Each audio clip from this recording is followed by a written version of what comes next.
Today on X-Play, we review Star Wars Galaxies and learn that Wookiees are not good at erotic dance. Everyone shivers over Warcraft III, Frozen Throne, and Morgan steals Little Kim's wig to play Space Channel 5. What was she thinking? It's game time.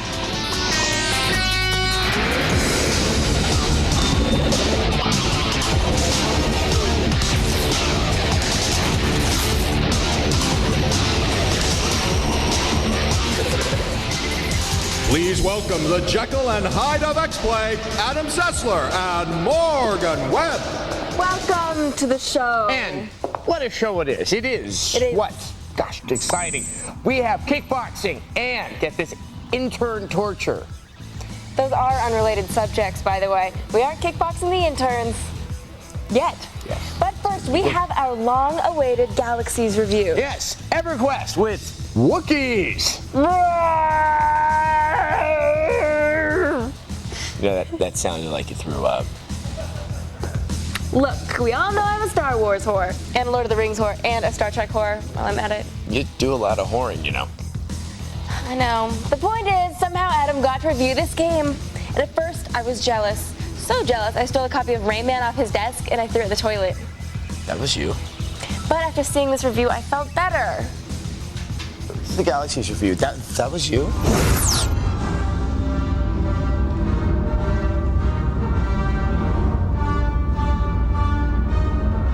Okay, can we kill the theatrics? Star Destroyers and TIE Fighters are cool, but they have nothing to do with this game. That's better. Star Wars Galaxies is the most anticipated massively multiplayer game this year, so we expected to be a little disappointed, and sure enough, we were. First of all, this is a big game with a lot of content, but unfortunately, with every so-called innovation in the game comes a setback. Okay, that's not entirely true. There is some stuff that's just plain good. As you can see, Star Wars Galaxies is beautiful. The worlds you get to run around in are lush and believable. Unless you're on Tatooine, which is barren and believable. They're big too. So big that getting from one town to another is a ludicrously long trek. To demonstrate, I'll take my little blue Mon Calamari guide to Anchorhead.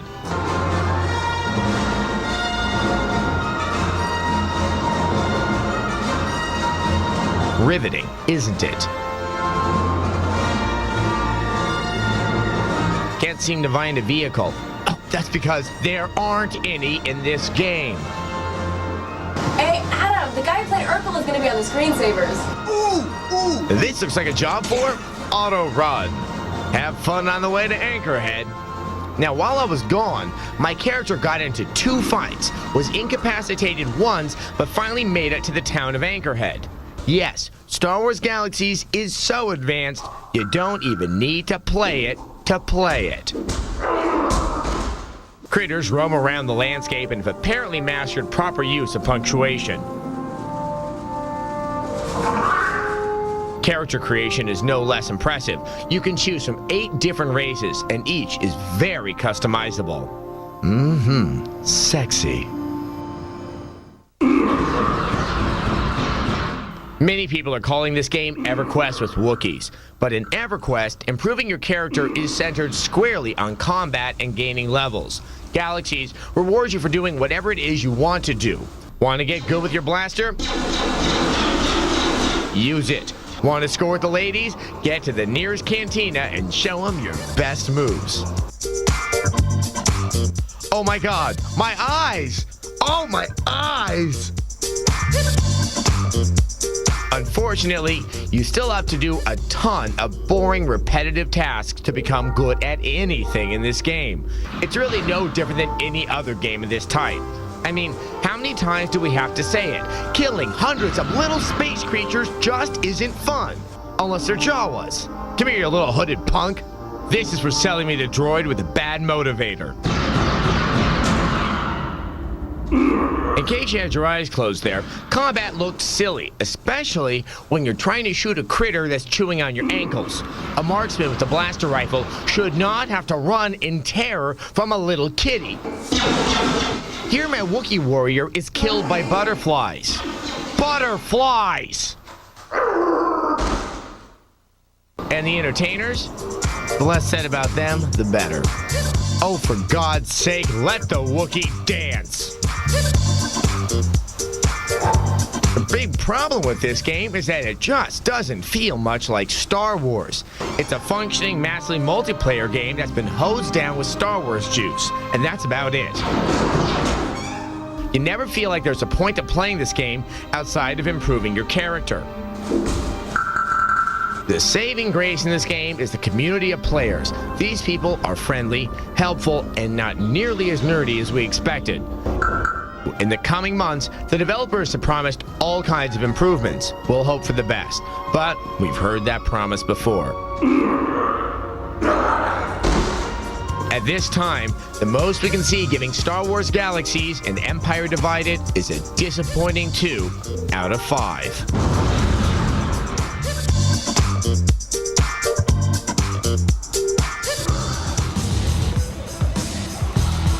Go Wookie, it's your birthday.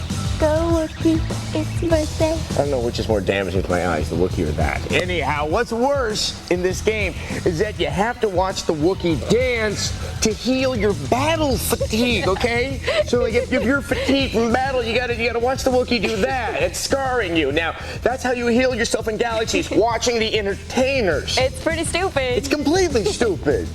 Anyhow, I want to make one thing perfectly clear. This is not a game. Well, you learned this. Watch me play. I did. This is not a game if you want to be a Jedi. This is exactly the game for the people who want to be Tauntaun Handler number 4. Now, I'm holding out hope that Galaxies will get better.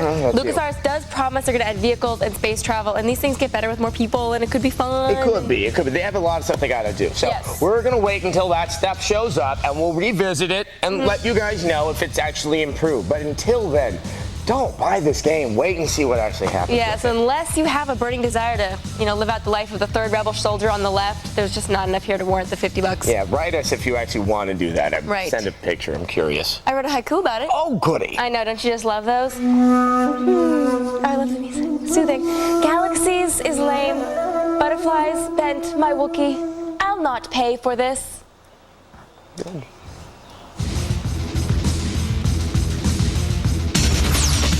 Coming up, Warcraft III, Frozen Throne, and we find new ways to humiliate our interns. Once again, the Fred Astaire and Ginger Rogers of gaming. Rhythm not included. We are back, and we have a review of a game that makes me go, shoot, shoot. Morgan likes her Space Channel 5. Here it is, Space Channel 5, Ulala's Cosmic Attack.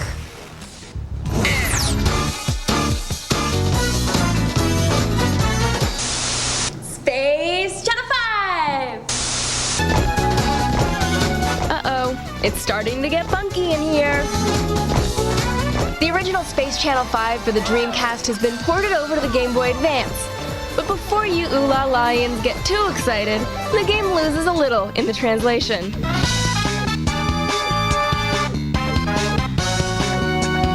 Yes, it's the exact same game. You need to dance your way through the levels to defeat aliens, bosses, and other reporters. You copy the moves barked at you by your opponent, and when you succeed, your television ratings improve.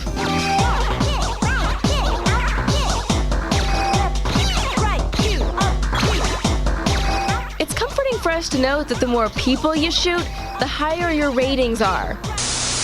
But let's not give the network any ideas. But as you can see, this week's ratings are down, so whose turn is it to be taken out back and shot?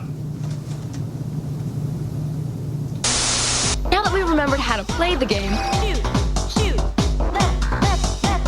let's remember why we played Space Channel 5 in the first place. Yep, that was the reason. People liked Space Channel 5 because they thought Ulala was hot, which she was. People did not play Space Channel 5 because they loved the game's striking functional similarity to Simon. So why would we play Space Channel 5 to look at a pixelated, poorly rendered Ulala? And those are supposed to be funky dancers following her, not army men. Space Channel 5 takes a lot of concentration, and if you play where there's any ambient noise or distraction, you're never going to get anywhere. Oh my god. And the cops came and it was just horrible. Do you have to talk here? I almost killed the dirty... What's she supposed to be? I think she's dressed up as a tramp. That. And this is a game you can't play with the sound off, which assures that if your friends aren't bothering you, you're definitely bothering your friends. So buy some headphones. Oh, the racket! My God, what is she dressed as? I think she's supposed to be RuPaul. Ah, that's it. That's it. The game does have great funky beats, the classic Space Channel 5 style, and a girl that you can almost ogle over.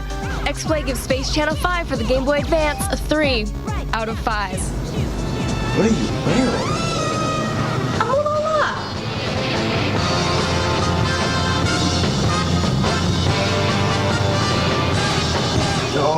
No, I was just acting. You look really nice. Thanks. I'm really sorry I upset you. I mean, you just look so interesting. I mean, the wig. Did you steal from a sleeping hooker? No, I don't want lice. I stole the boots from a sleeping hooker. Well, if you'd like to see any more of Morgan as Ulala, for some reason you wanted to, go to XPlay Extras at techtv.com/XPlay. Shoot, shoot! In a moment, beefcake for everyone in K-1 World Grand Prix. Please welcome Mr. and Mrs. Pac-Man, Adam Sessler and Morgan Webb. Yes, we are back, and we have a game about kickboxing, which is very popular in Japan. Yeah, now also, the Japanese have this really curious way of naming their mixed martial arts, tournaments or whatever, and this is no exception. This is K-1 World Grand Prix.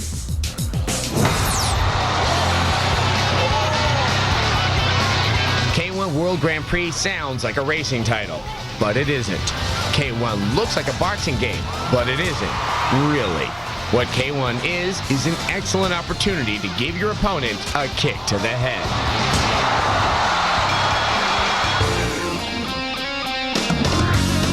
K-1 World Grand Prix is based on a form of tournament fighting popular in Japan, but not particularly well known here in the U.S.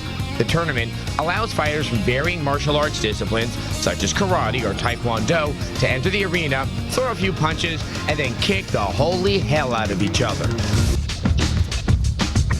The game gives players a full complement of real-world kickboxers to fool around with. In a nod towards realism, the Grand Prix mode lets you take your chosen fighter through a grueling training schedule, beating up punching bags and sparring with your posse.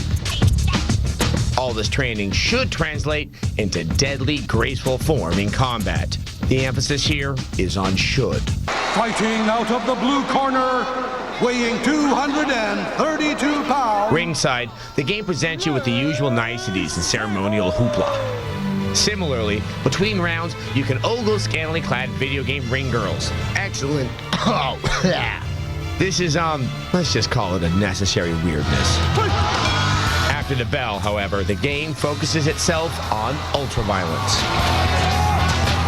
And for those of you purists out there who feel that hitting below the belt is dirty pool, in K-1 World Grand Prix, that particular behavior has been elevated to an actual strategy. Well, I don't know how I feel about this. Anyway, once you do get knocked down, in a refreshing twist of gameplay, you'll have to earn the right to get back up again by correctly timing a couple of button presses. Much easier said than done. Additionally, you can relive famous K-1 matches, and as a cool bonus, you'll be treated to a little bit of video from the original fights. Better than cable. Fans of the real-world events will no doubt find a lot to like about the game's attention to the subtleties of kickboxing. Oh yes, very subtle. But for those who crave big afros or exploding heads, you're going to have to look elsewhere for your entertainment. Not a bad game by any means, but slightly monotonous in its execution. The K-1 World Grand Prix is probably the best surprising with a kick to the shins game out there. But with neophytes and non-enthusiasts in mind, we're going to give K-1 World Grand Prix an average score of 3 out of 5. You know, I think the game's cool and all, but I can really do without the repeated crotch kicking. I was unsurprisingly unfazed by it. It's so uncool. Yeah. Well, we're very glad you've been watching the show. I mean, we've really run the gamut here. We have Wookiees on the show today. Wookiees. We had Ulala. And we made it very clear that Adam is the most desirable male out there. Plus, there is the Frozen Throne, which I can do. And K-1, which you're not going to demonstrate anything on me whatsoever. All right, go home, go to our website. There's funny stuff there. KTV.com/XPlay.